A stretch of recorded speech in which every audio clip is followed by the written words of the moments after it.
渴望就可能，心动就发生。本节目由酷爽带感点燃无限渴望的百事可乐冠名播出。美味曲奇趣多多，巧克力味豆多多。感谢我们的职场搭子趣多多赞助播出。鸿蒙折叠电脑13英寸便携18英寸大屏，折展之间体验非凡。智能电混4驱无惧雨雪湿滑。本节目由领克101MP 指定赞助播出。本节目由专业做扫描3亿人都在用，职场必备神器扫描全能王赞助播出。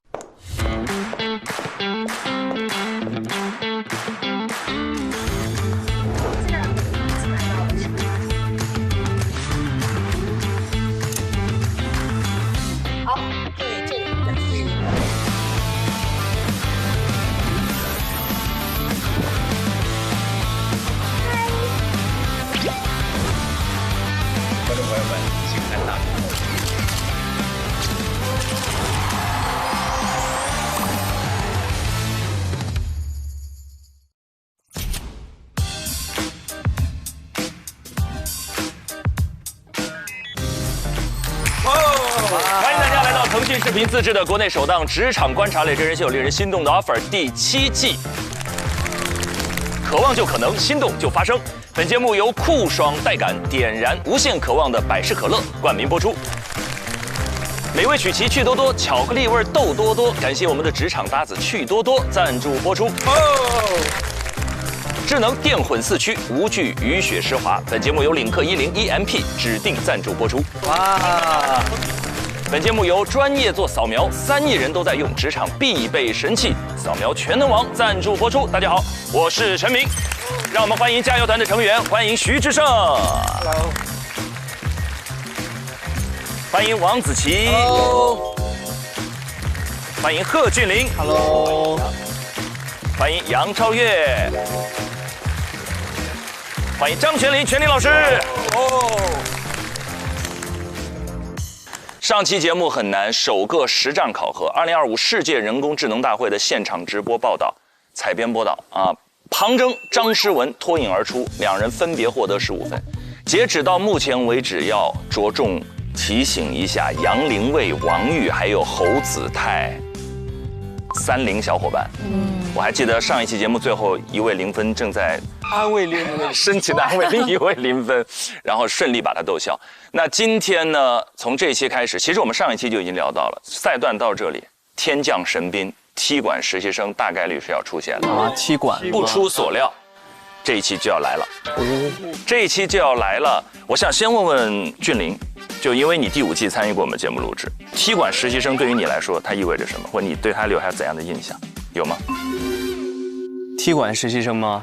他腿劲儿应该挺大。啊，能踢，我踢，会武术。没有踢馆实习生的话，我觉得就是那种特别有实力的实习生吧。可能他，在我看来，可能是他在其他的地方是有工作机会的，但他可能为了这个他心仪的 offer 而放弃掉了一些他原本跟他能力匹配的 offer， 然后选择来到这里进行一个踢馆。确实如此，一般踢馆实习生叫无短板，比首发更强啊，一定是哦。因为我在4、5、6、7季整体的经验来讲，一定是因为一定是一个让所有人心都能揪起来的那样一个选手。那是不是只要有踢馆就要有淘汰？一定是。悲哀的地方就在这儿，面对强敌，我们不确定今天有几位踢馆实习生会到，因为我们之前有过1位，有过2位，也有过一次来2位。但是难的地方就在这儿，也就是说，比如说来1位，那如果他踢馆成功，肯定就有1位就要淘汰。另外，随着赛制不断的往前进，也有淘汰也会发生，所以接下来我们也会面临一个淘汰密集期。这就是为什么刚才要着重提醒30小朋友、30选手，快速让自己的积分增长起来。OK， 那我们一起看一看今年的踢馆选手是怎样的风采，也看一看曾经的8位选手面临强敌展现出怎样的状态。一起来看第一段 VCR。哇！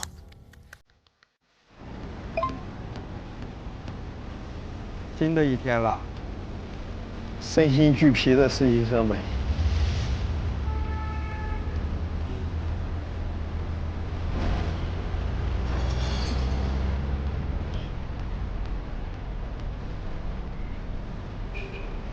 哇，你这个鞋有点高啊，今天。我俩现在一样高。行了，我成小矮人。我穿的是自己的鞋。哈哈。而且今天很舒服哎，你不觉得冷气很足吗？我觉得我心比较凉。是你能凉得过我俩？我俩现在已经是冻住了。窗台那瓣和你种的花，陪我偷偷留下。我今天中午还要再点海南鸡饭。哎呀，靓丽的女生，朗子已经在认真学习了，很认真。Hello， 早上好。Hello， 早上好，玉哥。早。早上好，玉哥。Hello。怎么？那早上好，玉哥。你的香蕉是后子泰给你的吗？早上好，玉哥。早上好，子泰。早上好。我突然发现个事儿，得亏玉哥比我们都大，不然要喊你玉帝了。玉帝哥哥。好娇宠哦，好太宠了。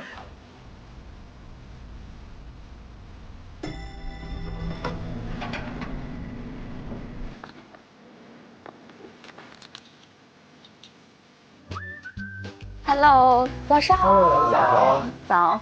哇，这你们一大早又上班了，昨天那么晚，好辛苦呀。雨佳哭的眼都肿了。啊，肿了吗？肿了，有点肿。老师们更辛苦，给我们复盘到那么晚。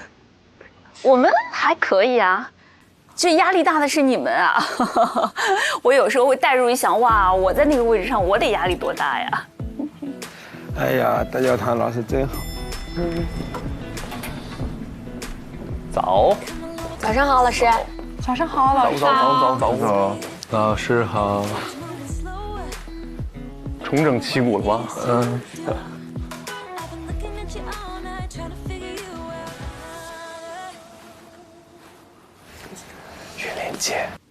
玉玲姐，去找老师吗？现在过去。好。感觉大家那个很憔悴。晨晨老师，你在忙吗？找您聊一下。好呀，好呀。昨天没聊上，今天复盘一下。对。先说说你们想问的问题吧，因为你们其实已经跟其他2位老师都聊过了，对吧？老师，我有一个我个人方面的问题，然后就是因为我可能工作经历相对比较单一，然后导致我其实，在课题3这种偏直播型的活动的时候，我就感觉自己，不管是从经验啊还是理论知识上来说，就支撑不够，导致我在前期做策划的时候，我脑子其实特别乱，然后没有一个主线思路。像这种问题怎么去解决一下呀？其实你们不用太去纠结说这件事情对我来说是陌生的，就是你用你过去的经验去应对，这个是唯一的路径，不用害怕陌生。比如说这个节目你没有尝试过，它是一个什么样的节目，你是要去看一看其他类似的这样的一个节目，来作为一个大概的一个概念的参考，就是有一个抓手和依靠吧。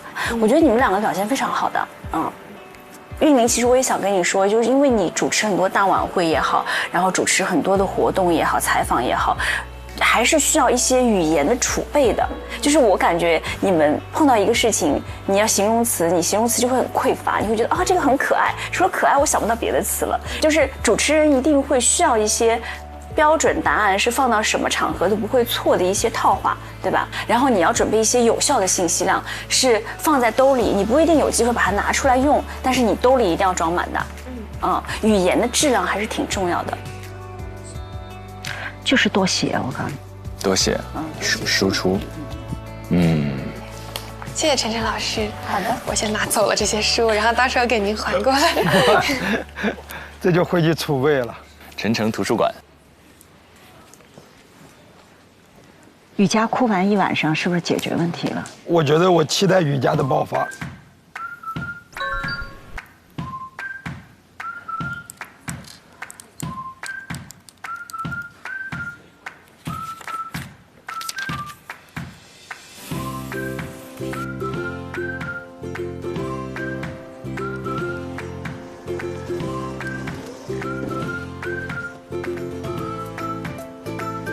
踢馆的来了，这是谁啊？踢馆的吗？走进来有一种助教导师的气质。气场强大。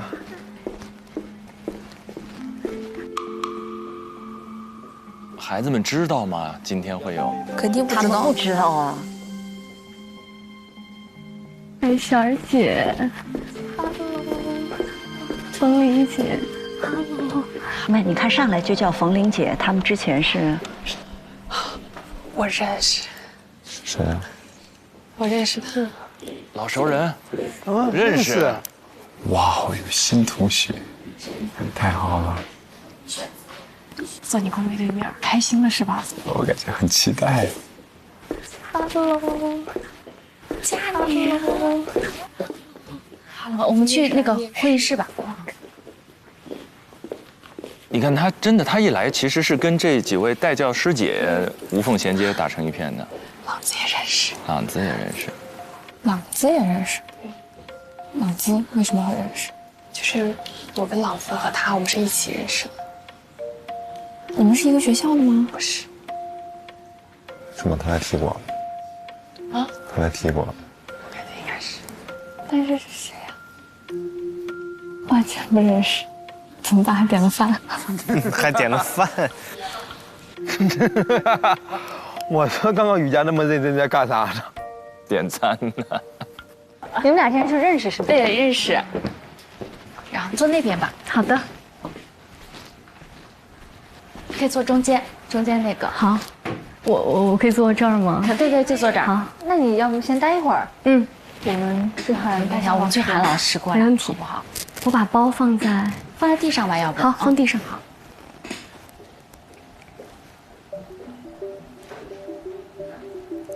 其实踢馆是需要强大的心理哈。对。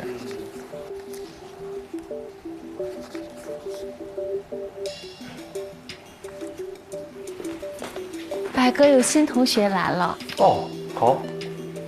西哥，哎，有新同学来了。好。珊珊姐，新来的实习生到了。OK， 今天有惊喜。太惊喜了吧！这也今天有惊吓。是的，今天要踢馆，很可能这一轮结束之后，你又有人要淘汰了。哦，压力好大。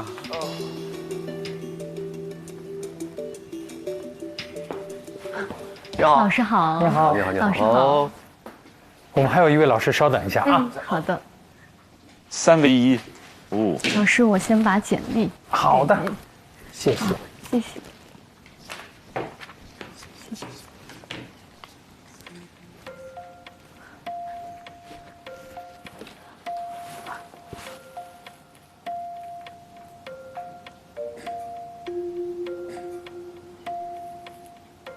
毕业了吗？还没有，现在是大3。哦，开学大4。开学大4。哪年出生的？04年。04年，哇，都好小。8颗牙。他是那个很标准的那个笑容。小贺，你们练笑容吗？笑容吗？他还是会有自己去调整的，就咬着那个笔，咬笔应该是为了打开口腔啊。因为有些人笑起来是嘴角向下的呀。嘴角向下，这样。老师好。啊，好，你好。哇，1米7， 44公斤，好瘦啊。对。你看他就是那个能露很多牙，很标准的笑，太牛了。好，欢迎佳宁。那我们先请你自我介绍一下吧。好的。3位老师好，我叫刘佳宁，来自山东临沂。我从小在上海生活，所以说对上海这座城市还是非常非常喜欢的。我今年21岁，现在是一名大3的学生。2022年，我以全国女生第1的成绩考入了北京电影学院播音与主持艺术专业，连续2年获得了校级的3好学生的称号，以及优秀学生1等、2等的奖学金。除此之外呢，我从大1开始，先后在新华网、央视的财经频道和央视的体育频道实习。俗话说得好，3分练7分吃。我们现在就来到了中国高校食堂的首创健身餐窗口。刚跑完2公里，今天咱们就来聊一聊人生跑道上的关键一战。在校期间，我主持了超20场以上的校级以及以上的大型活动，比如说今年央视总台的5·4晚会的大学生主持人。接下来我们将把这份少年意气化作权为哇，还有好多央视总台的，侠骨柔情，包括总台《青春立夏歌会》的主持人等。立夏的炽热光芒，让青春的故事永远鲜活。与此同时，我也积极的参加各类的专业比赛。去年呢是获得了安徽省我是主持人大赛的全国冠军，纵横中国的1等奖的荣誉。最近刚刚以就是最年轻的选手的身份，获得了中央广播电视总台主持人大赛新闻主播季的全国36强。我们看到传统的古建筑在现代的灯光下焕发出了新的生机。以上就是我简单的一个自我介绍。3位导师好像特别满意，特别满意，气场很正，压得住台啊。你觉得你最大的优势在哪儿？我觉得可能是亲和，还有一种青春的气息。很多时候，各位老师，包括身边的朋友给我的评价，就是与生俱来拥有一种和人的就是亲和力。对，这个跟他的笑很有关系。对，一笑那个笑的自然度跟亲和力。我身边朋友对我的评价和对他的评价都是挺一致的，就是有亲和，是吧？是一种亲和力吗？我看你那个主持了很多类似于大型晚会的活动，舞台经验应该比较丰富了。那你觉得你更适合或者更喜欢做一个新闻类型的主持人呢，还是综艺晚会的主持人？这个方向其实是我一直在思考和探索的。其实我觉得我一直以来，包括我的性格，可能是更偏向于就是做综艺啊。我觉得在综艺里面我会更开心、更自如一些。但是我也做了很多和新闻相关的尝试，就是我觉得我也希望能够找到自己更多的可能性。然后我觉得我真正的去考虑为什么要学艺考去做主持人这个方向，是因为小时候的梦想。我会觉得我还是更想先试一试自己真正想做的事情。能不能成？如果可以的话，那就觉得很幸福。对。但是他真的比大3的同学要成熟很多。老练。 21，都做了这么多事儿了。他们好淡定。是我要跳起来了。对呀，完全没有展示出什么慌乱，可能都在表演，都是淡然，还在演。还在演。其实心里肯定已经都很慌了。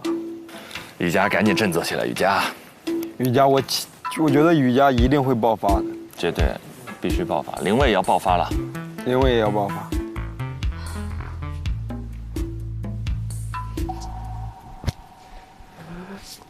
我去接杯水压压惊。你现在能去那边吗？什么？能去那边吗？我想他们在那边面试。我问一下。 姐，我可以上洗手间吗？可以啊，可以。哦，你是去打探敌情的吗？不是呀。感觉他就是想去看一下，他就是看热闹。我发现了，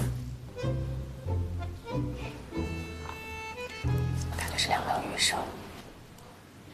什么？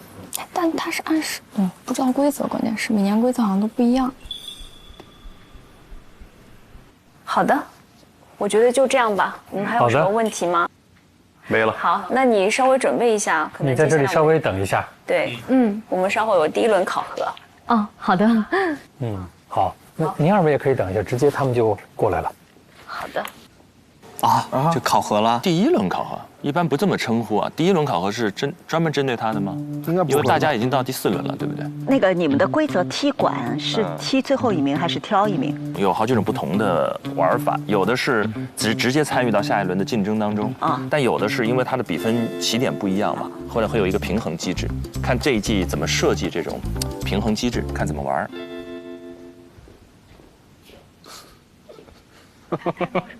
打探到什么情报？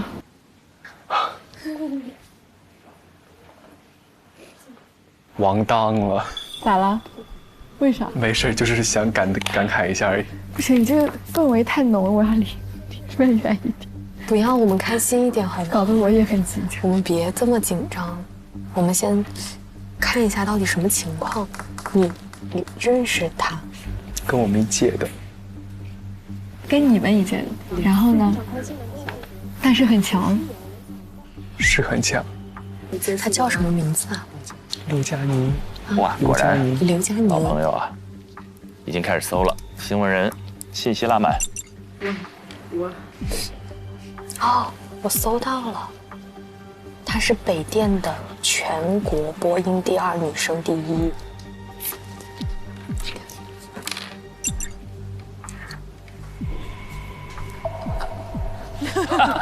林蔚，你看一些。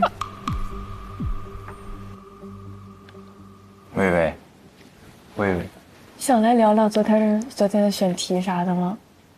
好，等一下。他们心思已经完全。这时候分数最低的人最紧张。3位0分朋友，只有子泰笑呵呵，子泰心态真的好。我吃饭。咋了？没有，我们在聊。过来一起聊。哦。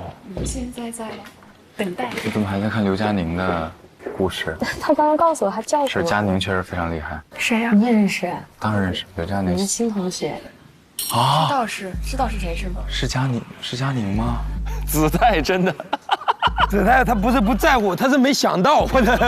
我说他心态这么好，他根本不知道发生过神马。对啊，你没看到？我没看到。我看到了。哇哦，我们2个算半个同事。啊，他跟他在体育频道实习过，那就。那是谁呀？哦，他是北电的，他蛮厉害的，真的。他蛮厉害，他专业蛮好，真的。他厉害在具体的领域。总之就是很优秀。全能，很优秀。但我跟他没见过。你没见过，但你知道他。我们互相可能都听说过对方。都是一个圈里的。各位实习生，我们到大会议室集合。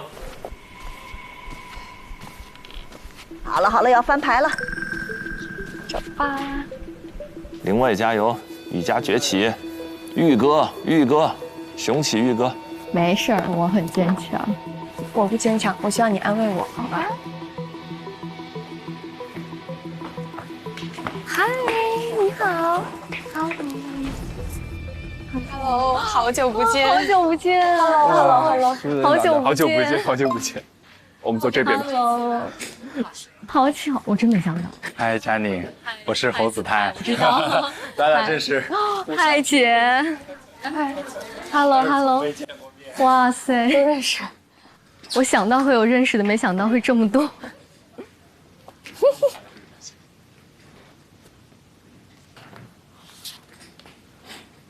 好，大家都到齐了。那大家也看到了，我们今天办公室来了一位新的实习生，刘嘉宁同学。大家好，我叫刘嘉宁，今年21岁，是北京电影学院播音与主持艺术专业的大3学生，请大家多多关照。这么简单？因为不用太多介绍了，他们好多人都认识，互相认识是吧？好。刘嘉宁同学呢，会以踢馆实习生的身份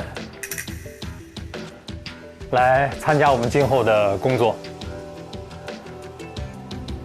好，那因为嘉宁同学呢已经错过了我们前3轮的考核，所以我们今天呢会增加一个特别考核的环节，来了解他的一个基本的业务能力，让大家互相之间也都有一个了解。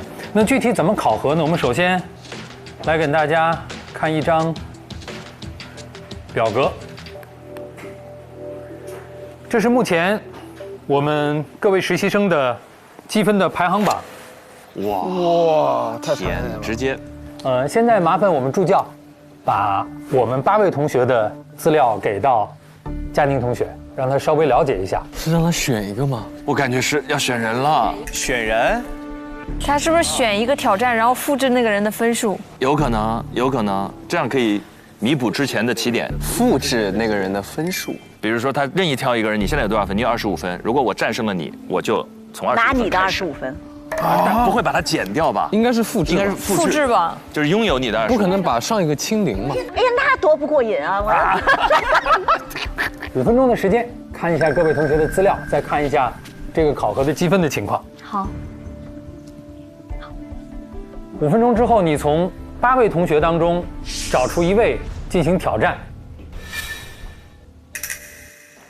来获得相应的积分，或者无法得到积分。那如果挑战第1名，你胜了，你15分。挑战第1名会获得15分。挑战第2名，你胜了10分。挑战其他同学，你胜了5分。无论挑战谁，你失败了0分。好吧，现在开始看一下资料吧，5分钟时间。好。第1 15，第2 10，后面都是5，那他肯定在1、2里选了。佳宁把那个资料一合，老师不用选了，一块儿吧。那他会不会挑一个他比较了解的人？如果是我，就帮他赢了15分钟数，输了还3个和我一样的。老师，你会挑战谁？就是我会挑战德文。是你的性格。是，其实后面这分挺低的呀。哦，对，没什么积分是吧？对啊。按他的性格，刚才对他面试的性格，是一个喜欢挑战的孩子，所以庞真现在很紧张。他如果求稳的，他可以挑最后1名，他就可以稳稳拿一个5分。你猜他会选谁？我猜是彭正。我觉得真要挑战是挑战第1啊。分是最多的。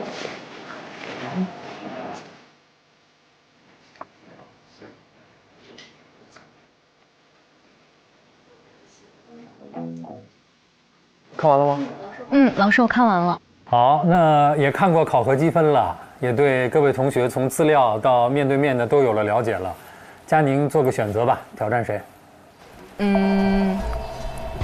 我想选择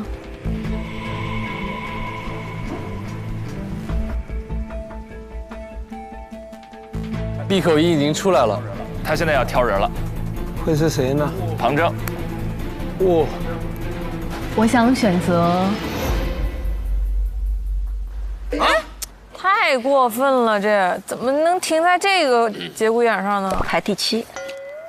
别生气，别生气，曹雪老师，你可以充我们的会员，然后跳过讨论。好的。张老师，就他这几张照片，一看就是按你话说，就直接能拉上去干活的那种。那显然人家已经干了好多了，事实上干了好多了。我们大家先一起可以看一看刘佳宁的简历，有没有让人印象特别深刻的部分，或者跟自己有某种交集的地方啊？对，就所以跟那程朗是一样的吧？2022年，上戏第4，浙传第3，跟贺峻霖是一样的。对，北电第1，还轮值主席，光影讲述人。终于找到这个和我的简历相同的地方了。山东？不是，熟练使用办公软件。但是我会写的比他详细，我会熟练使用 Excel、Word。你的简历是多长时间没更新了？专业荣誉的第1条是中央广播电视总台主持人大赛新闻主播季的全国36强。陈琳老师，您了解这个奖项的含金量吗？最新的一季的2025年7月，这应该是刚刚获得最新的一季的主持人大赛。哎，我这么跟你讨论吧，你就看起来36强，好像那个不算特厉害，但我得给你讲讲什么人可以参加。就是他参加的不是说都是学生或者都是新人，他有很多你已经走上工作岗位的。比如说参加的人大致就是这一群实习生的老师级别的。就他已经开始在电视台工作了，有明确的工作经验的人，然后去参加。然后参加进入你到总台比赛的时候就60个人，对，很厉害。所以在那个里面要杀出任何一轮，我觉得都是挺厉害。能入围是不是就已经很厉害了？对呀，是能站到那个舞台，能有播出的镜头，他这属于是持续优秀。从山东高3的时候开始，在艺考就是一路领先啊，北电、浙传、上戏、中戏。合格证拿到手软，名次都在靠前。25年开始，他就在央视总台很多的频道，1套、5套，还有5次青年节特别节目当中。我真正看完他的履历，我印象深刻的是，他可能6边形战士哦。因为你看，就是文艺节目、外景主持、新闻节目、访谈节目全都干过。而且他好像参加了很多比赛，所以说他面对这种强压环境肯定是不怯场。是的，你看他面对3位老师就是完全很淡定的。3位老师好，我叫刘佳宁，来自山东临沂。是，而且他甚至给2位那个带教师姐都造成了一点压力和紧张。我觉得2位师姐都面露紧张神色，一直在旁边吃瓜的姿态在旁观。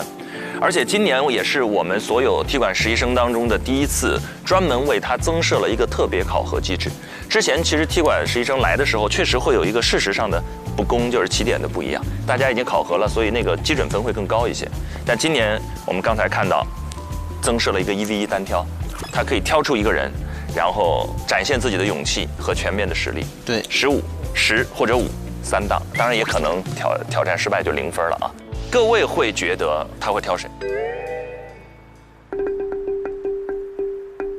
如果你觉得话，你会选谁？我的性格其实是求稳还是求稳？必求稳。谁呢？姿态。因为首先来说，我是根据我看节目，我很喜欢姿态。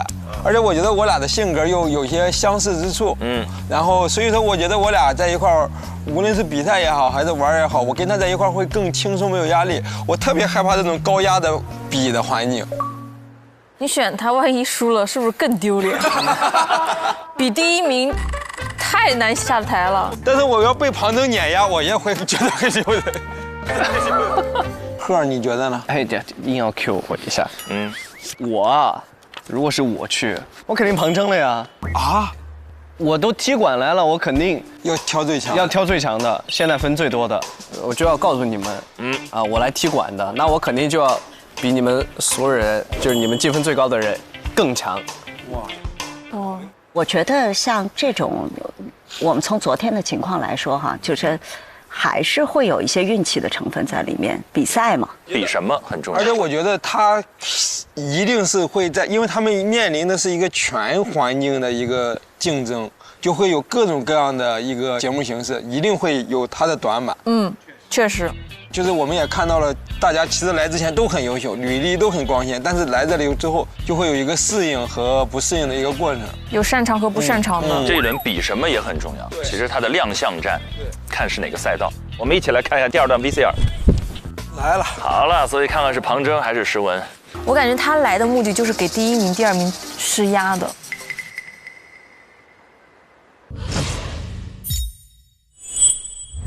佳宁做个选择吧，挑战谁？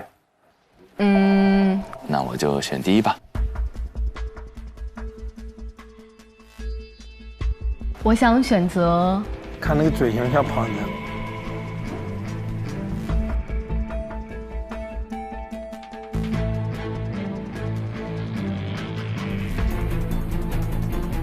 庞征了，我想选择雨佳，可以吗？雨佳是吗？好的。雨佳，这个有点意外了。这么求稳啊！选我啊！雨佳都不了，你没想很意外吗？很意外吗？意外啊！这分还选我？你们俩之前认识吗？不认识。那我们能听一听你选择雨佳的理由吗？我觉得刚才雨佳走进来，我们俩对视了一下，觉得很有眼缘儿。没有，是因为是新朋友，然后所以想过多的，就是我们先提前的去了解一下，所以理性感性都没有用，主要靠眼缘吗？我现在对雨佳有种感觉，我觉得这一轮他能爆发雨佳爆发，我觉得这个激发可以可以，我有点期待了，真的。用一个踢馆选手把雨佳激发出来了，我真觉得雨佳有可能爆发。雨佳是第4、第5，所以他赢了的话是5分。我觉得可能就是我刚才分析那种，他对自己极度自信。无所谓，我随机挑一个。他不在乎分数。确实。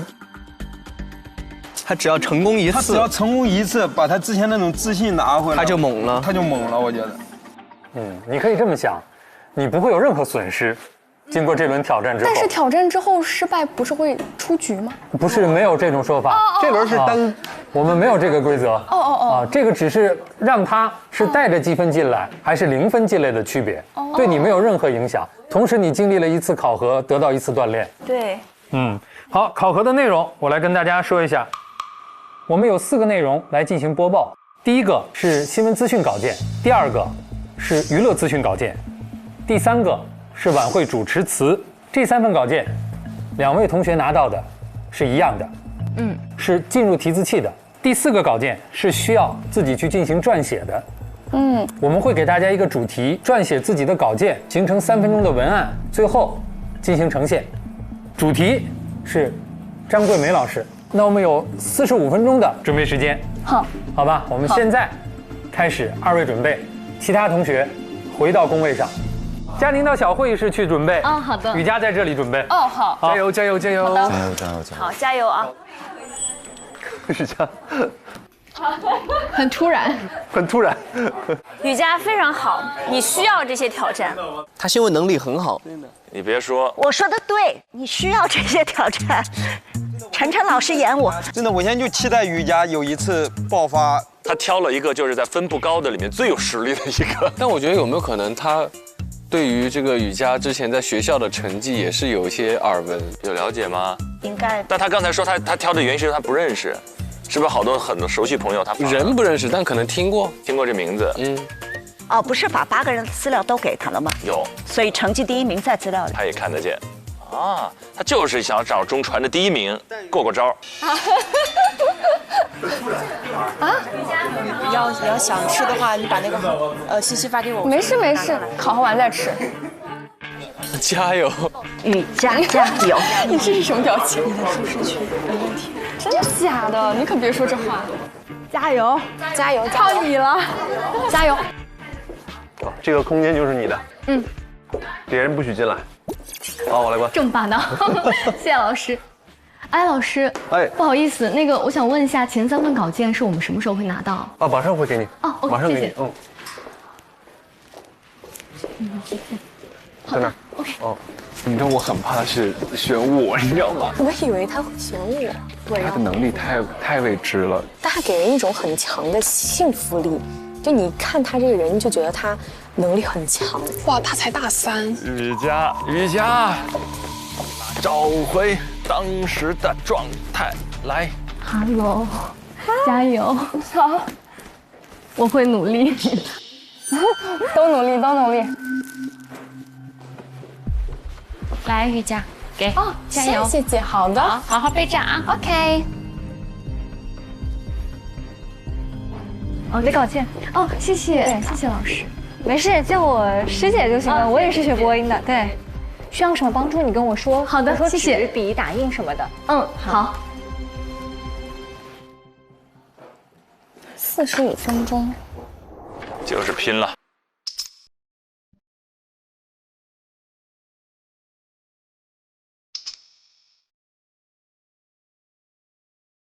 其实是第一次他考核的时候，感觉他可能就是稍微弱势一些的是他的那个现场连线的那个环节，但这一次好像也没有，就是完全是他自己准备的。我其实挺期待，而且这回也没有队友，也没有任何的事情，就是单纯的个人能力的一次比拼。你们现场这几个认识佳妮的孩子，你们了解他吗？他们在这里都不敢说话，说我们代表不了的。我一直觉得他非常优秀，真的，就是看他的节目，看他拍的东西，而且看他在大赛上的表现什么的，他确实非常的优秀，经验丰富。中汽协今天发布数据显示，今年上半年我国汽车市场声音真的很好，我得说，位置更沉，同比均实现2位数增长。佳宁的声音一出来，我感觉我家电视机打开了。标准新闻嘛。他倒没有选他熟悉的人。我们所有人猜的都是庞正。啊，对。但我其实猜到他会选雨佳，我觉得他们俩有点像，给人的感觉。就看他们俩了。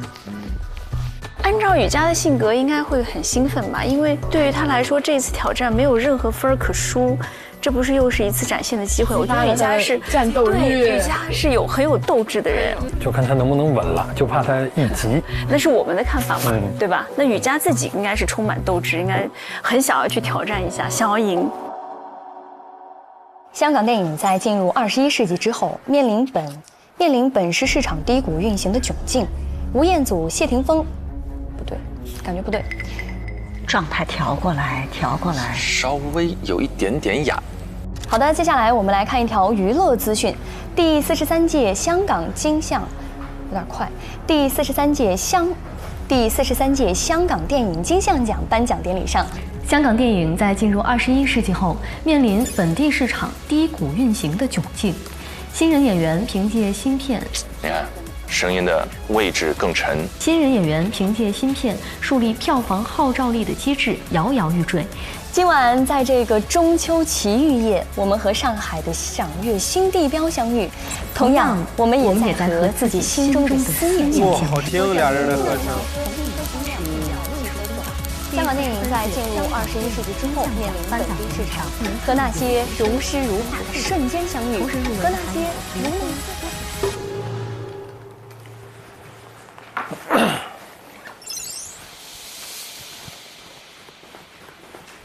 拿根。好了，可以开始考核了。好。打。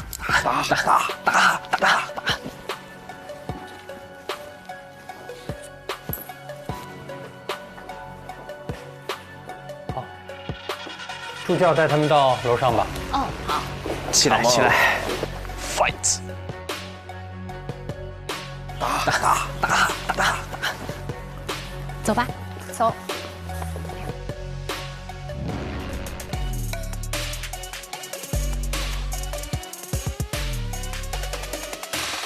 他俩抽签吧。抽签。现在就抽吗？抽了签之后，然后他俩那个站到相应的位置上。我跟你俩混混，你紧张了是吧？不是，我怎么那么紧张呢？抽吧，你俩。美女先来。不，一块来。没事，咱们就拿就近的吧。行，可以。好，谢谢。我是第二个。好，我先来。那我就不打开了，还给我们俩吧。好的。佳宁先来，雨佳看一看，观察。然后，来，其实你们两个人就是一人一个机位，然后一人一个机位。对，有2个地标，看到没？然后你们就先站好2个地标，对，是这儿和这儿，对，有一个黑色地标。哦，2个人同时吗？好，然后再稍微重复一下我们的规则，2个人是，比如说第1项新闻播报，1号播完之后2号紧接着播，然后第2项1号说完之后2号紧接着说，是这样来的，不是一个人把自己的4项内容说完。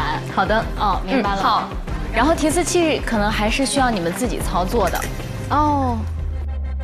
啊，一个说完，另外一个紧接着说。紧接着说，没有后场，一个人一个机位，自己控提词。我的天！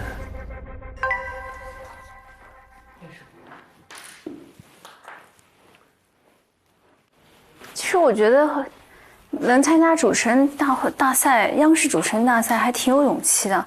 就其实年轻点还好，你不觉得有什么包袱？对。像何清那时候是不是也去参加了？何清参加了，对。所以我觉得那个挺有勇气的。这个让他走，比你的正常语速稍微快一点点是对的。然后比如说快一点点嘛，你就可以按暂停，然后接着往下走，然后再按暂停。我觉得刘嘉宁有一种远超于他年龄的成熟。对，我觉得这和他的性格有关系，和他参加那么多比赛是绝对有关系的。对，还有长相也有点关系。准备好了吗？好，5、4、3、2、1，开始。各位好，欢迎来到今天的新闻透视。中汽协今天发布数据显示，今年上半年，我国汽车市场延续良好态势，多项经济指标同比均实现2位数增长。具体来看，上半年我国汽车产销量首次双超过1500万辆，同比均实现了10%以上较高增长。哎，这个刘嘉宁大3这样的舞台站上去，说来就来啊！其中，新能源汽车产销量接近700万辆，同比增长超过了40%。新能源汽车新车销量达到汽车新车总销量的近45%。今年以来，在以旧换新政策持续显效带动下，内需市场明显改善，对汽车整体增长起到重要支撑作用。1到6月，汽车国内销量近1260万辆，同比增长近12%。与此同时，汽车出口继续保持增长。其中，新能源汽车出口106万辆，同比增长75%左右。他这个身体端得很稳哦。是的，大部分时候这种类型的新闻是坐播比较多，站的时候有的时候身体会有小幅的摇晃啊。好多大青衣山东挺多。我觉得刘嘉宁很好，就意料之中的好，面部表情管理，然后语气点送，都是很到位、很职业的，比她的这个实际的年龄，我感觉要成熟很多。她有一个很大的优势，她是一个女中音，就她说话，她真的能沉下来，会有一种安心感。一般我们说，如果是综艺节目，就大青衣的标准，其实很多都是要选女中音，就声音往下沉的那种。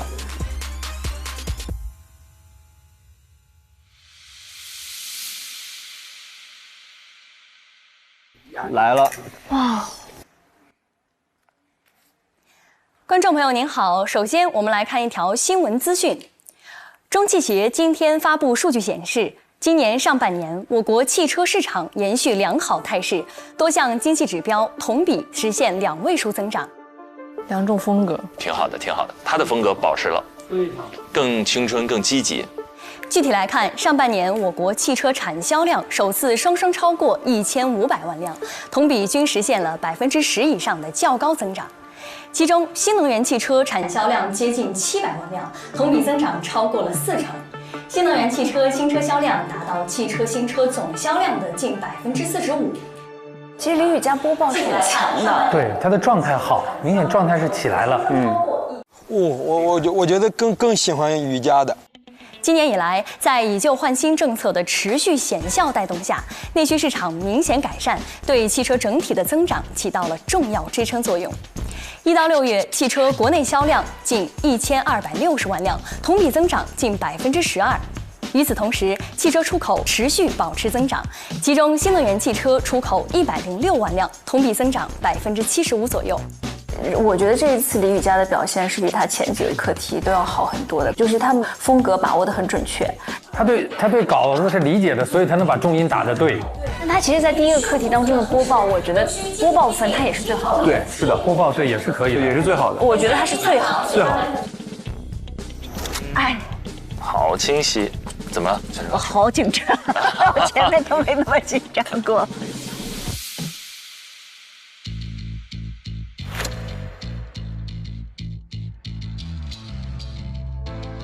各位好，欢迎回到今天的娱乐新天地。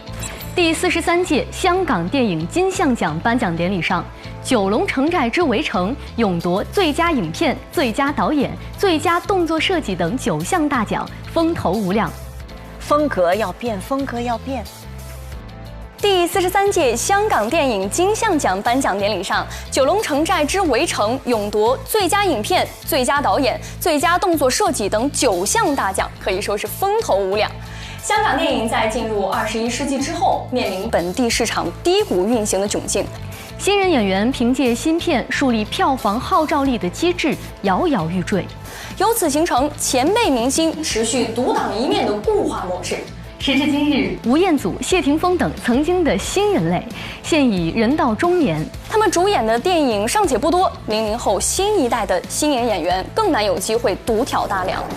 今晚，在这个中秋奇遇夜，我们和上海的赏月新地标相遇，和那些如诗如画的瞬间相遇，和那些如梦似幻的光影艺术相遇。这一轮好稳，好稳。那同样，我们也在和自己心中那份思念相遇，和那份对团圆的期盼和渴望相遇。其实啊，人生就是一个不断相遇的过程。但是相遇过后，我们更要懂得珍惜。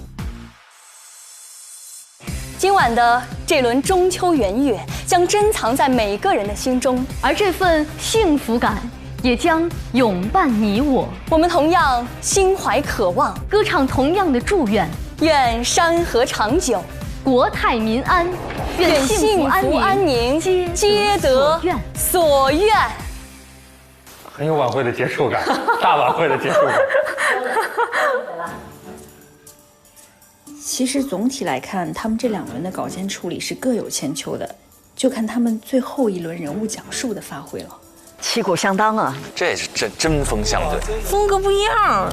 一个是女中女低的那个音域宽厚，那一个是女中女高的音域明亮。这么说，第4轮要决胜负了，人物讲述。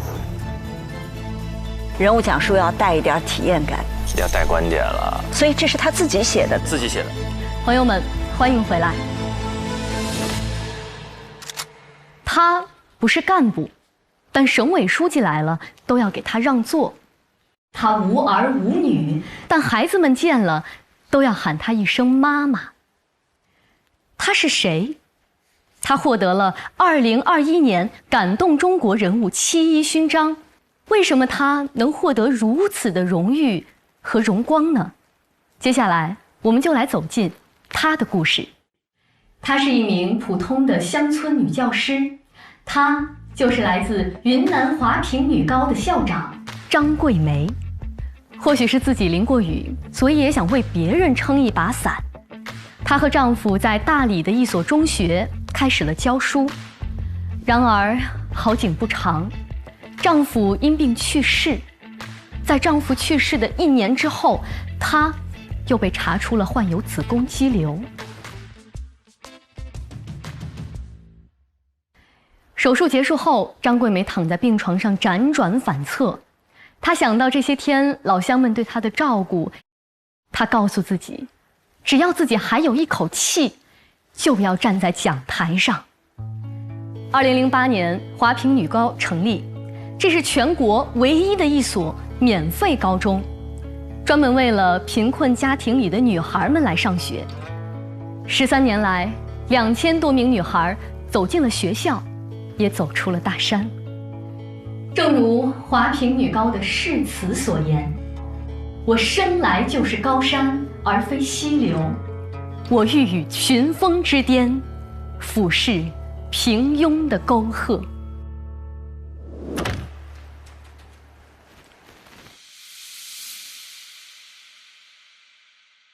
观众朋友您好，欢迎收看今天的人物故事，我是雨佳。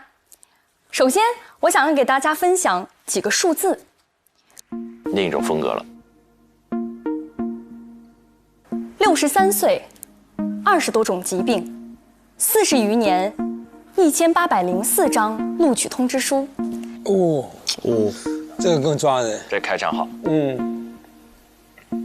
这是张桂梅老师的简介。相信张老师的故事大家已经非常的耳熟能详了。在云南华坪的大山深处，一所很特别的女子高中，在过去15年送出了数千名的女学生。但是其实很多人不知道的是，在张桂梅这个名字的背后，藏着一个未曾写就的玫瑰。在1957年，黑龙江一个开满着野玫瑰的小村庄，它叫赤眉火龙。在这个地方，一位父亲望着漫山遍野灼灼开放的野玫瑰，满怀希望地为他的女儿起了名字，叫张玫瑰。在户口登记的那天，当时的登记人员踌躇了很久，却在那个上面写上了自己更熟悉的2个字：张桂梅。而这只未能绽放的玫瑰，却被命运又带到了千里之外的贫瘠的山村。在这里，他看到的是一番截然不同的景象。在这里，14岁的女孩被父亲明码标价，等待出嫁。本该握笔的手，却因为去挖野菜而皲裂，破败不堪。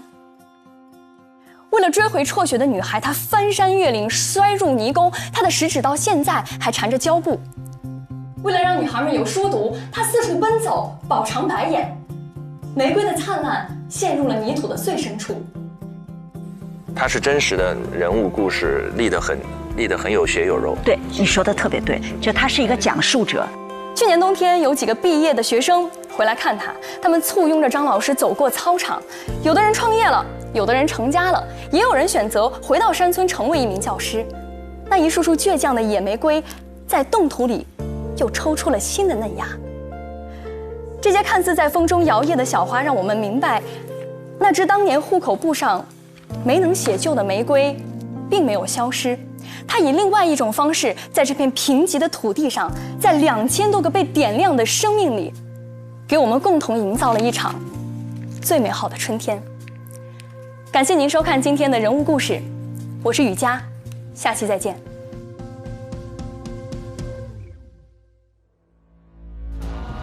它有人物，有情境，然后有故事，有脉络往前推进。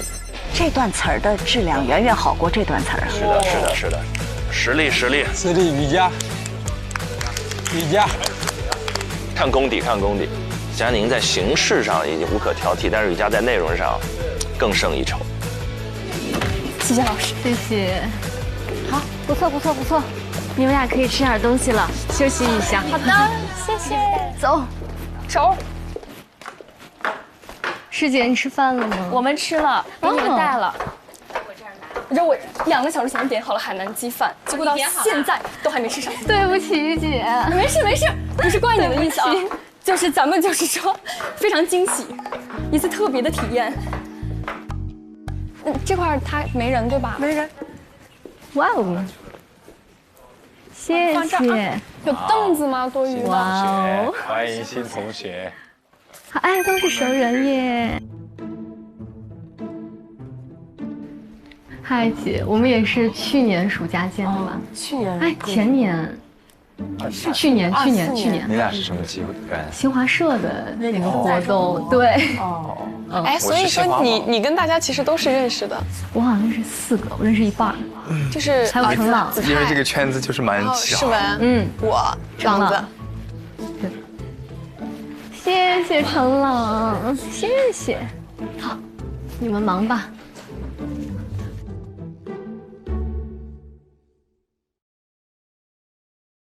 我觉得那个最后赢不赢不重要，不重要。雨佳被激活了，被激活了，真的替雨佳心里松了一大口气。太少。紧张吗？还可以，结束了就还好。校对结果。紧张吗？没有，咱第一次紧张，他肯定比我紧张。他第一次到那个演播室，第一次用那个提词器。哦，你在楼上那个演播室。对啊，所以肯定他会比我更紧张一点。而且我俩抽签，他抽的是152，准备时间久。好，各位同学，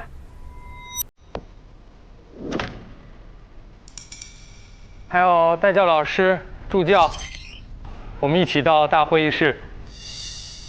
还没吃饭又被叫走了，这一顿饭真是一个海南鸡饭。雨佳，我这口饭到底能不能吃它？代教老师、助教，怎么样？感觉没太表现好。没事没事，刚开始。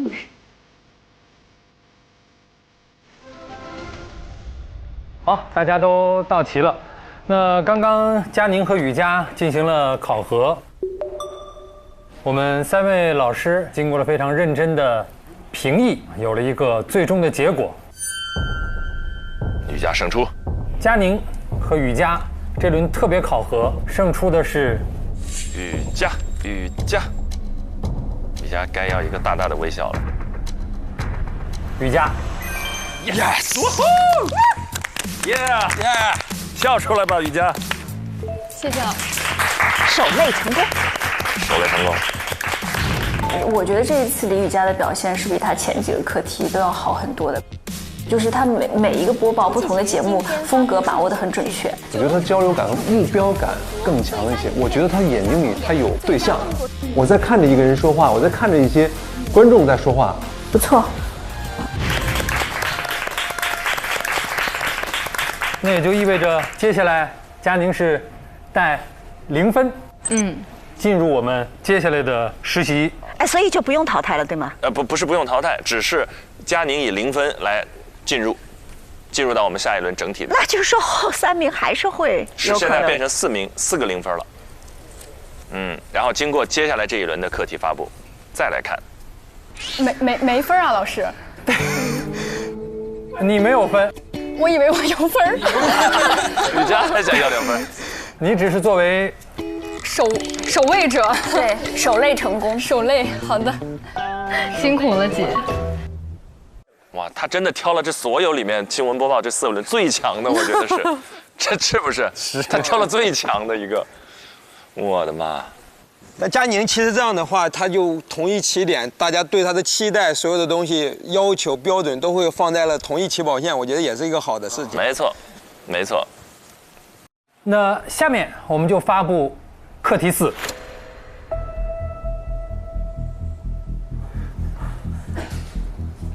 我们课题4是多类型节目考核，我们一共给大家准备了4档节目，可供大家来进行选择。每档节目呢，我们会选择1名优胜者，获得相应的积分。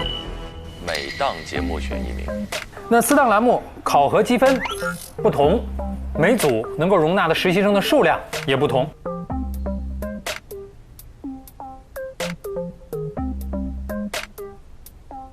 第1档新闻夜线，观众朋友晚上好，欢迎收看新闻夜线，我是张希，我是郭凯旋。受第6号台风，张希老师那种感觉很帅。太平洋百货徐汇店日前发出公告，那有关涿州救援的最新情况，我们马上连线特派记者冷伟。冷伟你好，当时我们接到报警的时候，报案人是怎么说的？是这样的，被害人报案之后呢，是1档新闻资讯栏目，是20分。考核方式是在我们上海广播电视台魔都之眼 S2 演播室进行1小时的模拟直播。考核时间是7月30号的晚上。实习生将作为节目主持人来播报热点新闻，并将新闻当事人请进演播室来进行访谈。第2档节目是东方新娱乐。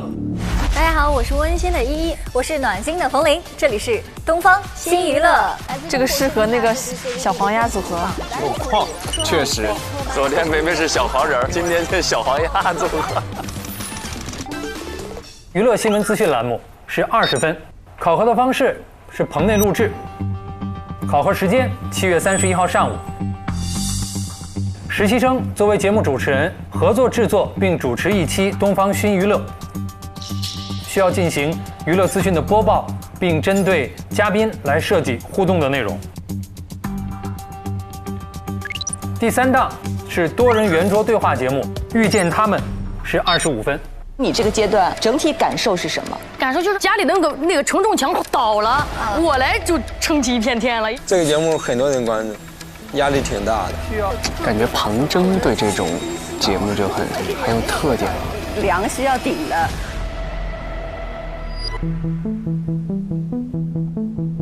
需要实习生以这期的嘉宾来设置核心的主题，策划并且录制一期双人共同主持的圆桌谈话节目，录制时长是90分钟，考核时间是7月31号下午。双人圆桌访谈，庞征很合适。最后1档节目是下一站。这栋房子是中国第1代建筑设计师设计的大楼，是吧？对，当时住的地方叫做西摩路，是什么？是要走外景。你好，外景探访下一站。我们现在去拜访那个张师傅的家。但是到了目的地，这个门牌怎么和说的不一样呢？是城市生活探访类节目，25分。节目主题是街头摄影师。这适合子泰啊！街头摄影，一路吃嘛，一路玩，子泰真是一个不落下。咱都替他们选了，人家自己来。那玉哥适合哪一个呢？一样。玉哥，我甚至觉得每一样都很适合。考核时间是7月31号。实习生作为主持人合作完成1档外景节目，每位实习生需要独立探访1位嘉宾。那有些节目是需要大家合作完成的，所以在这个过程当中，大家既是对手，也是合作伙伴。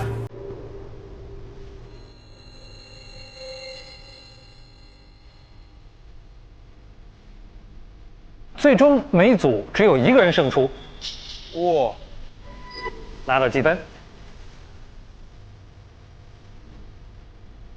在这里啊，要特别说明一点啊，就是贴管实习生佳宁。在考核4当中，只有获得了该组的第1，获得相应的积分，并且留下。哇，他必须要拿第1，他才能留下。如果没有获得该组的第1，踢馆失败。踢馆失败就不能够继续进行实习。那其他同学要明确的是，如果佳宁留下，我们将从其他的实习生当中选择1位，提前结束实习生活。要么佳宁留，要么就走1位0分。好，那下面我们就要来让各位同学来选择自己想去哪个栏目来进行学习。各位同学，我们选择的方式是，大家先进行抽签，选择1到9的顺序，抽完顺序之后，我们按照1到9填写自己的名字。我们先来抽签。来吧，来吧，来吧。那我们就抽呗。来吧，来吧，来吧。哎呀，我是第5，你是第几？是第3哎。3，这个靠前有优势。9啊，8。谁是第一个？我还没看。玉林是第一个。反而这种局，我觉得第一个好难选。我。哇！他先选，他先选，所有节目他来选。好好的运气啊！我的运气也太差了，我想数。咱俩怎么命运那么坎坷？每次都是。每次他为什么都是最后？永远是岳林。他俩又是第8、第9。把娱乐新天地留给他俩，刚好。没事，不过这个因为每个人的风格和优势都还比较鲜明。现在2点13分，我们2点18分，大家去开始写自己的名字。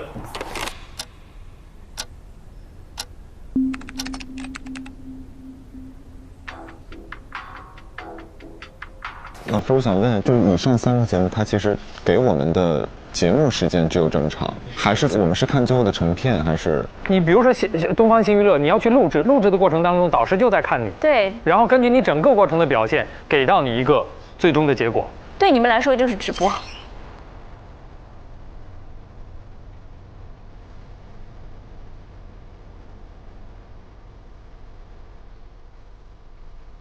张希老师，我还有一个问题，就是我们选的嘉宾是现在选定了之后，我们就可以开始。现在选了相应的节目，会有相应的老师跟你们讲具体的规则。好，你们现在选择你们的节目形态，好，和你们想的节目方式就可以了。好的。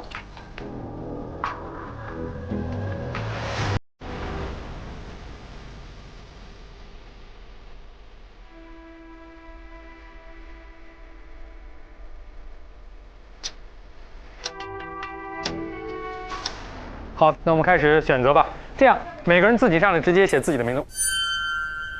我想选的肯定是选不到了，已经，因为我想选的，肯定也想选。好，好了，佳宁会选哪个？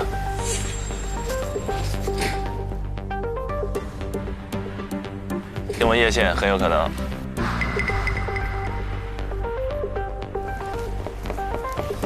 啊，娱乐，东方新娱乐。第2位，他选了娱乐。Why？ 杭州去做那个。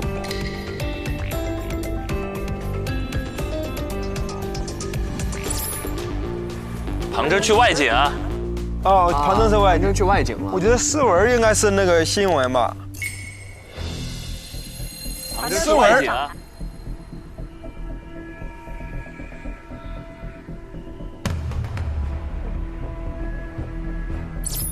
耶！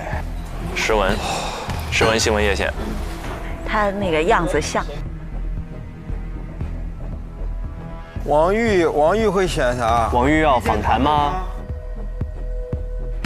玉哥其实适合做新闻啊，玉哥去采访。采访吗？玉哥。接下来的人，既是选节目，又是选对手。我们没有猜对一个哦，就猜对了诗文，有点一个炸雷啊，砰！啊，节目好看啊，同学们。但我觉得，既然是自己选的，一定是自己有把握的、擅长的。下一个是谁？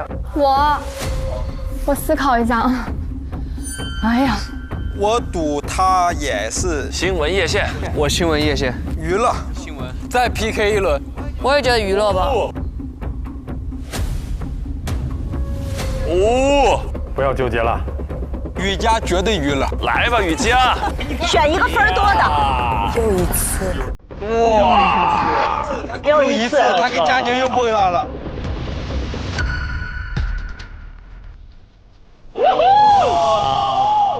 好，东方新娱乐已经满员了。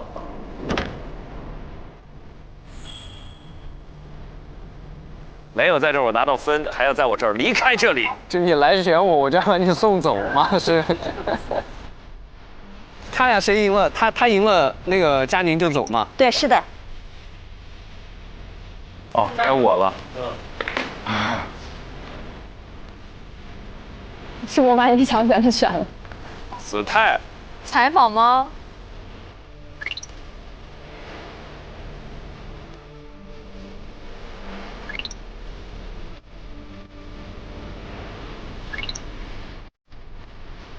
这个火药味好浓啊！其实也很简单。啊，没想到哦。玉哥。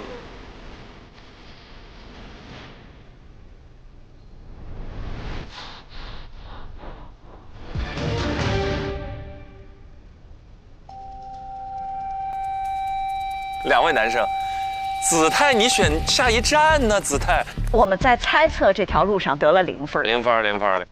Next one。我已经看到了我最后的结局了。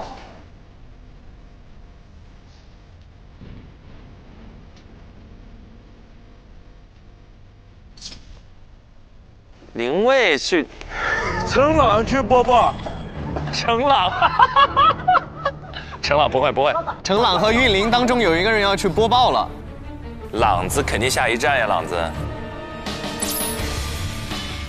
不要选了，又回到最初的起点。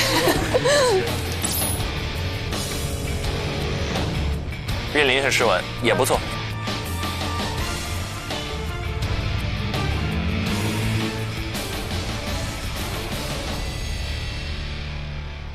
这方案不够逗啊！年轻人有想法，交给你俩一定行。我来加点豆，再加点豆，还是不够逗啊！那就来一大桶趣多多，更多口味，更多豆。趣多多巧克力味道，缤纷豆多多，香菜趣多多，一起灵感刚起来口趣多多，一起趣多多，我来趣多多，一起趣多多，美味趣多多，哦耶！哎，现在的问题，如果这个输了，佳宁直接淘汰；如果佳宁不淘汰，子泰和王玉就必有一个会淘汰。还有那个林卫也是。林卫跟谁在一起啊？林卫和庞征、陈朗，他们3个在下一站。啊。我们可以稍微把他们重新摆一摆啊，这样便于我们去记住他们刚才各自选择的内容。诗文和韵玲是新闻。第二组是佳宁和雨佳。这俩是一波的。下一站3个人也是只有第1名得分。对，是的，有2个会不得分。哇，捉对厮杀了。现在其实最难的是林卫、王玉和子泰。其实最难的是这就他们俩了。佳宁是最难的嘛。首先这一组因为刚刚已经败过一次了，在心态上也会受到一些影响。雨佳是带着这种重整旗鼓的锋芒，所以你看啊，现在的情况是这一组是不会有人被淘汰的。诗文和韵玲，他有10分嘛，他有25分嘛，没错，所以他们俩已经不会被淘汰了。对，是因为这两个人都是0分，在一个组里，所以必然会出现一个0。你们觉得谁比较危险？这不知道。玉哥。其实他们俩的命运掌握在雨佳姐的手中。Yeah。雨佳赢了，他就淘汰；如果雨佳输了，就是他们3。林卫其实也很危险，因为林卫他们是3个人竞争。对呀。他们的不得分的概率是66%，他们还是50%，而且他们组里还有个庞征。对啊。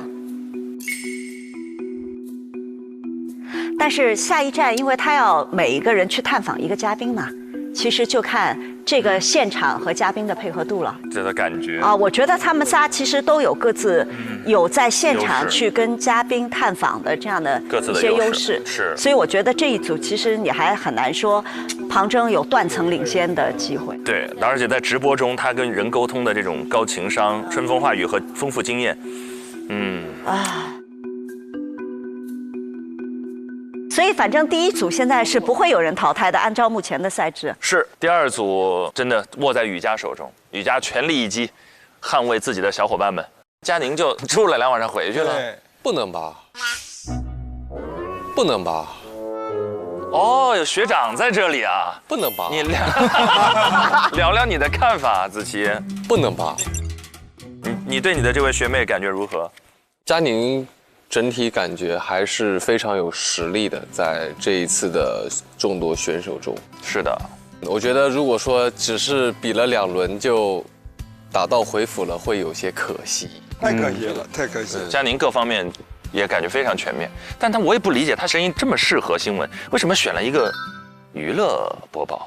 他可能更多的是晚会主持吧，他好像他的这个简历上很全面，他有大型晚会主持的经验，也有这种新闻，也有外景，所以其实下一站这一类型其实他也很适合。而且有没有可能他想要展示一下这方面的能力？因为播报他刚才已经参加过了。对。就是你选择太多了，但你又不知道你和谁去搭档或者竞争。反正我就觉得这种时候第一个选就压力也很大，比较吃亏。是他没法选对手。其实你看，像新闻叶县、思文和韵林，思文肯定是没问题的，因为第一轮咱们看到过了。其实是替韵林捏把汗的。但是韵林不面临淘汰的危险，对他不面临淘汰，但是他在这个过程中，其实他自己的压力也会非常非常大嘛。我最操心的事情是，我觉得遇见他们现在2位男主持人同时同台去做采访的时候，其实比单人采访更难，因为有合作。对对对，我还以为您说因为有王玉，所以就因为有王玉，所以合作就更难。是这意思是吗？我们可以看看，王玉跟谁能融在一起？哦，王玉已经经受过好几轮测试了，是吧？对，淘汰了好几位，就是。王玉的思维会在自己的框架里有一条完整的线，不太容易受别人的激发和影响。但双人采访其实是个互相托底、互相激发的过程。然后呢，我就担心，就比如说访谈的过程当中，比如说我刚激发到你内心的一个柔软的地方，正打算往下挖呢，然后他就把这个气场给破掉了。所以双人主持是互相托底，绝不能破对方气场的这样一个状态。所以我现在觉得那一组其实真的有非常大的难度。然后2个人一定会竭尽全力，因为这2个人知道说，只要我输，我就有极大的可能性淘汰。哎呀妈呀！因为这2人是0分嘛。但我觉得下一站陈朗非常适合。这倒是。对，因为那种生活化的那种感觉，然后那种。但生活化的去采访一个嘉宾的时候，其实人生经验还挺重要的。因为你得快速的同理心嘛，他要去采访一个嘉宾的，他不是一个吃吃逛逛的节目。如果他吃吃逛逛，我投陈朗1票哎。很有道理。我们刚才做了一些我们这个视角的推断，但不一定准确，因为我们之前对他们所有人选这栏目组几乎没有中一个，真挺不容易的。那也就意味着接下来的每一个环节都会给我们带来非常多的惊喜。我们第一个走进的会是哪档节目呢？是新闻叶县组的备战，一起来看一看备战情况怎么样。那大家每个人都已经有了自己的选择，接下来呢，各位带教老师就带着选择自己的实习生回到自己的办公室，把接下来的考核安排跟大家做一下介绍。谢谢老师们，谢谢老师。你们俩跟我走吧。好，走了。来，下一站的3位，请到我的办公室。咱俩也是凑巧，你俩刚来就开始。就是强行捆绑在一起了，只是因为觉得这个方向很想选。是吗？雨佳棒。我跟你说，咱们俩其实就一个任务，稳住把这活干完。我们是一起还是分开？一起哦，一起就是一起稳住把这活干完。但是我在想，我的风格跟你的风格实在是差异太大。你是什么风格？我是轻松愉快的风格。可以啊。然后我不是那么新闻，其实我觉得挺好的，因为我没有办法太正的去。我也可以很轻松，我那个直播也走。那我们就轻松一点好不好？好。我们俩稳住，把活干完。已经想好什么节目形态了？没有，我们俩在对我们俩的风格。你们看过新闻叶县吗？没看过。看过呀。那天只一个片段啊，所以它整档是1个小时的新闻资讯类的节目。他们是同场直播，2个人在一起。一起搭档。这种新闻确定风格是不是应该看新闻当天播出的新闻稿件呀？跟稿件有关系，也跟个人的播出风格有关系啊。那我们的考核呢是放在明天晚上新闻夜线结束之后，两位同学进到演播室当中，我会给大家准备一张串联单，大概总体节目时长1个小时，你们2个来进行播报，包括访谈内容，我们会把选题和嘉宾在明天7点钟的时候给到你们。你们2个要合作完成这个提纲的撰写，时间很紧。这个节目呢是东方卫视下一站，它是一个城市探访类的节目。这次的选题是街头摄影师，你们3个人会分别去探访1位摄影师，3个人需要共同出镜来完成这档节目的开头和结尾。需要你们3个来想好，结束自己这部分之后，想一想如何用语言来引出下一位主人公。然后呢，我就给你们看一下，这次我们选择了3位，街头摄影师，分别是 Alice， 一位外国小姐姐，她是一个白俄罗斯人。然后另外2位，其中呢一位是以前在汽车行业工作的，结果呢因为企业倒闭了，他就只好转行。另外一位是他在有一次旅行的过程当中，偶然发现有几位老年人。他们穿着的非常时尚，给予了这位摄影师启发和灵感，所以他以后就拍摄了大量的老年人的街拍。街头摄影师是个好话题，可潮了，而他们特别爱在街边喝咖啡。上海有一波老年朋友，太酷了。所以你看，这就意味着他们要看见街头摄影师，还要看见他的看见。对，还要理解，要共情他的看见。需要呢，你们想一想如何分配，谁去采访哪一位摄影师？有没有想选的嘉宾？这个是第1个嘉宾。这英语这个感觉是为你量身的。那我就选这位外国朋友了。陈朗、双语。可以啊，可以啊，因为你跟他聊天，你肯定语言优势会更那个。那你俩呢？你有偏向的人吗？这2个？唐征很好，他让林伟先选。对。我还在看，要不再看一下下。林伟就是纠结。你选定了。我想选陈战一。哎呀，我看他拍了很多我的工友。就是他拍过的一些人，有我认识的。是吗？我觉得很巧合。林伟，哎呀，主动性啊，不果断，有时候。我是觉得每个人都还是有各自的点。可以啊，没问题。那我就罗夜华吧，可以的。好，没问题，你就各自去准备。好的，谢谢老师。你记得他上一次哭的时候说：“我不是那么喜欢竞争的一个人。”就是一个很被动，就是我可以接受，但是我不主动去。那个开头啊，你准备说些什么？我觉得我们那个可以先各自整合一下，然后再一起讨论。哎，天天看白老师用这个电脑，我们也用一下。哎，这个是华为鸿蒙折叠电脑，它超酷的，我来给你演示一下。好呀。哇，它这个屏幕好大呀！它的手势操控功能很好用，3指轻松拖动文件。它可以上下屏切换。5指迅速放大文件，这样就是全屏开始办公了。对啊，它有个8指操控功能呢，你来试试。就8根手指头。就自动召唤出键盘了。对啊。然后你就可以上面办公，然后下面去操作，这个功能好方便啊。那当然。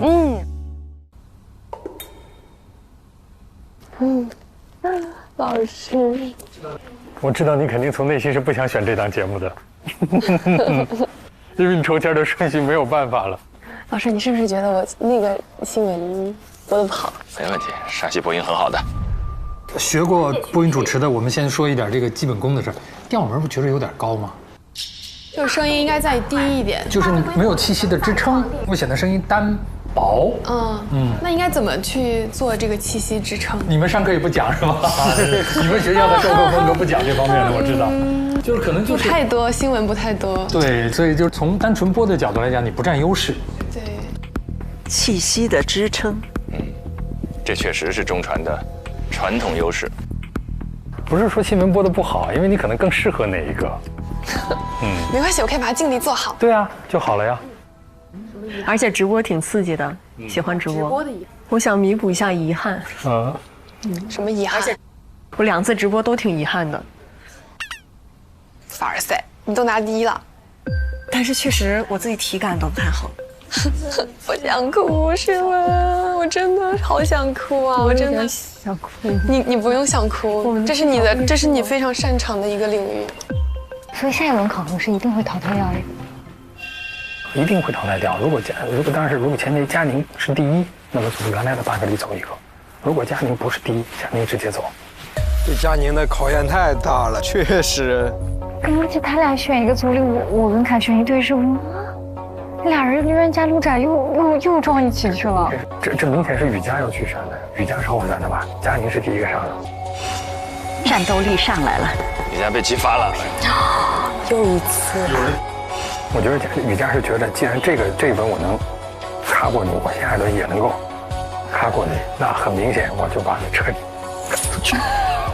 对呀，这个出去就彻底出去了。所以这个选实际是一种运筹帷幄。雨佳可能从心里甚至觉得，我替你们所有人把他。这不是俊林说的吗？镜头里镜头外说的都一样。要不我就把你们所有人都压下去。如果雨佳守擂成功，彻底成功的话，在这个团里面，他就太有向心力了。对。一场世纪大战已经在西哥的脑海里。哎，我这种人太八卦了，就脑子里想别人怎么互相打，就开心，太过分了，太过分了！我这不像老师该做的事情。而且我觉得大家相处那么久，一个陌生人进来，我肯定是会想要跟这个人去竞争的。对，而且他有一种我要保护我的团，对，我们8个人，我要捍卫。这种假设，佳宁赢了。淘汰的话是，那不就是对准了这3个0分吗？那也没说过一定就淘汰3个0分，当然肯定会基本从这里边淘汰了。子泰的选择我也可以理解，就是因为王玉是这样，子泰也是0分。那个时候，新娱乐在线已经选掉了。如果他去选和诗文在一组，虽然他第1天就跟诗文在一组，但必输无疑。然后到了那个下一站那组，3个人想拿第1也没那么容易。彭真还在下一站呢。所以这是为什么最后子泰只能。那么到了遇见他们是2个人，另外一个目前也是0分，那这个是唯一可能搏出来的机会最大的一组。赢一个活一个。对。